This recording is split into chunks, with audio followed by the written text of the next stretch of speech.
ከታች ያሉት እነዚህ ሁሉም አራት ዶቃዎች አሉ እነዚህ አራት ዶቃዎች እያንዳንዳቸው አንድ ወክላሉ ከላይ ያሉት ደግሞ ሁሉም 5 ይወክላሉ ስንት ይወክላሉ 5 በጣም አሪፍ አሁን ተመልከቱ የምናነበው ግን በቁጥር ቤት ዋጋቸው ነው ስለዚህ ከአባከሳችሁ ከቀኝ በኩል ጀምረን የአንድ ቤት የ10 ቤት እያልን እንሄዳለን ቁጥሮችን በምንጽፍበት ጊዜ ለምሳሌ የሆነ ቁጥር እዚህ ጋር 276 ብር ከዚህ ከቀኝ ወደ ግራ ነው አይደል የቁጥር ቤት ዋጋዎችን የምንቆጥረው የአንድ ቤት የ10 ቤት የ100 ቤት እያልን የምንሄደው ስለዚህ አባከስም ላይ ይሄ መጀመሪያው የአንድ ቤት ነው ሁለተኛው ይሄ የ10 ቤት ነው ሶስተኛው የ100 ቤት የአንድ ሺህ ቤት የ10 ሺህ ቤት እያለ ይቀጥላል ማለት ነው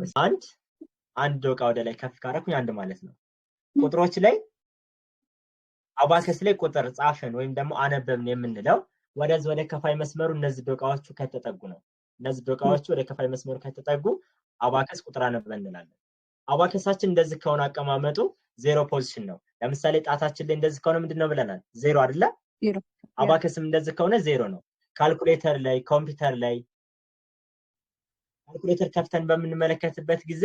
መጀመሪያ ላይ ስልካችን ምንድነው ያለው ዜሮ ነው የሚለው እሱ ማለት ለማስላት ዝግጁ ነኝ ማንኛውንም ቁጥር ለማስላት ዝግጁ ነኝ ነው ስለዚህ አባከሳችን በእንደዚህ አይነት ሁኔታ ተቀመጠ ማለት ማንኛውንም ቁጥሮች ለማስላት ዝግጁ ነኝ እያለን ነው ማለት ነው